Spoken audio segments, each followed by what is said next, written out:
सभी को मेरा नमस्कार। क्या हाल है? मुझे आशा है कि आप सभी ठीक हैं। आज हम लोग राष्ट्रीय मुक्त विद्यालय शिक्षा संस्था का माध्यमिक पाठ्यक्रम हिंदी का दूसरा पुस्तक अध्याय 15 अंधेर नगरी जो एक नाटक है, आज हम लोग पढ़ने वाले हैं। तो चलिए शुरू करते हैं। अंधेर नगरी। पिछले वीडियो में हम लोगों ने अंधेर नगरी को विस्तार से पढ़ा था। अब हम लोग इस वीडियो में अंधेर नगरी का सारांश पढ़ने वाले हैं। तो आइए अब हम लोग इस अंधेर नगरी का सारांश पढ़ेंगे। अंधेर नगरी एक व्यंग और हास्य नाटक है। व्यंग से अभिप्राय होता है समाज की किसी समस्या को नाटक रचना की कथा एवं पात्रों द्वारा उजागर करना और घटनाओं को इस तरह दिखाना जिससे दर्शकों एवं पाठकों को हंसी आ जाए ताकि उनका मनोरंजन हो सके और वे समस्या को भी समझ सके। अंधेर नगरी नाटक के प्रारंभ में एक महंत अपने दो चेलों गोवर्धन दास और नारायण दास के साथ नगर में आता है। वह अपने चेलों से कहता है कि जाओ और भिक्षा लेकर आओ। गोवर्धन दास को वे पश्चिम की ओर भेजता है और नारायण दास को पूर्व की ओर। साथ ही वे कहते हैं कि लोभ मत करना, लोभ मान को मिटा देता है और नरक का मार्ग है। गोवर्धन दास जब बाजार में पहुंचता है तो वहां घासीराम चने वाला चना बेचता है और साथ साथ अधिकारियों द्वारा दोगुना टैक्स लगाने की बात कहता है।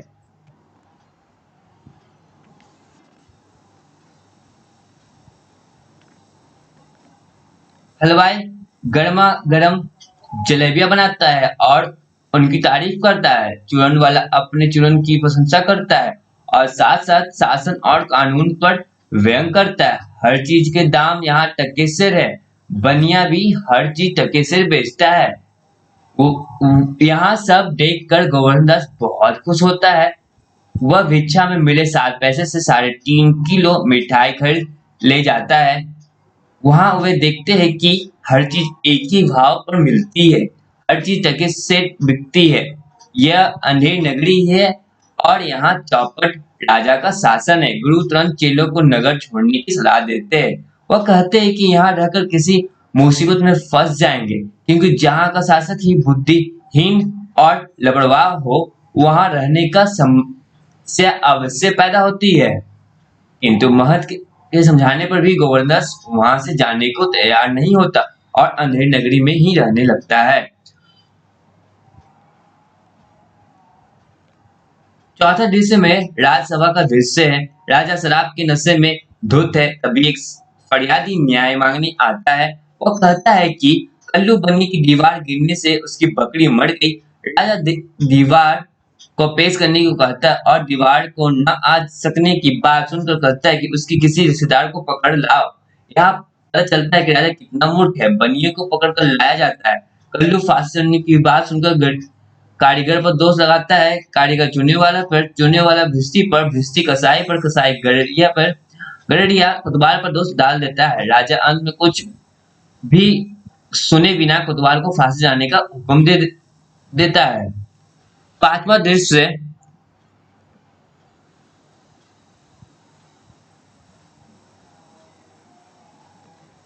में गोवर्धन दास बाजार में घूमता दिखता है। वह टके से चीजों खाकर मोटा हो गया है। सोचता है कि गुरुजी ने व्यर्थ ही यहाँ रहने को मना किया। तभी राजा के सिपाही उसे पकड़ ले जाते हैं। वो अपना कसूर पूछता है तो वे कहते हैं कि तू मिठाई खाकर मोटा हो गया है, इसलिए तुझे फांसी लगेगी। गोवर्धन दास दुहाई देता है। उससे पता चलता है कि फांसी कोतवाल को होनी थी लेकिन फांसी का फंदा बड़ा बन गया है, अतः किसी मोटे आदमी को फांसी होगी।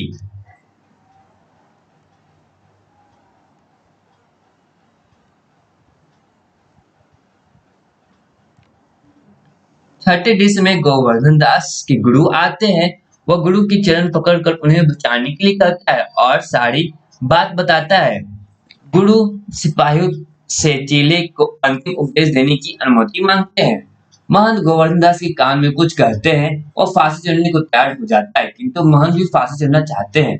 दोनों से में बहस होती है। सिपाही, राजा, कोतवाल, मंत्री सभी आते हैं। राजा महंत से सारी बात पूछता है। महंत कहता है कि आज शुभ मुहूर्त है और जो फांसी चढ़ेगा वह सीधा स्वर्ग जाएगा। यह सुनकर कोतवाल और मंत्री फांसी चढ़ने के लिए लड़ते हैं। राजा उन्हें जाकर चुप करा देता है और कहता है कि राजा के होते हुए कोई और कैसे स्वर्ग जा सकता है। राजा फांसी पर चढ़ जाता है। महंत जी कहते हैं कि जहाँ के शासक में बुद्धि और नीति न हो वहां का शासन ऐसे ही मिटता है। और इस तरह से इस अध्याय का सार जो है समाप्त हुआ। अब मुझे उम्मीद है कि आपको यह अध्याय अब अच्छे से समझ में आ गया होगा। अगर फिर भी कोई परेशानी हो तो अपने परेशानी को हमारे साथ टिप्पणी बॉक्स में साझा करें और सारे प्रश्न उत्तरों का बनाने का प्रयास करें। ये रहा पाठ का प्रश्न 15.1,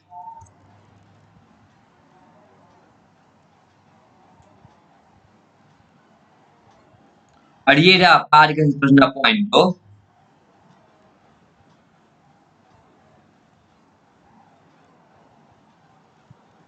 ये रहा पाठ का प्रश्न 15.3,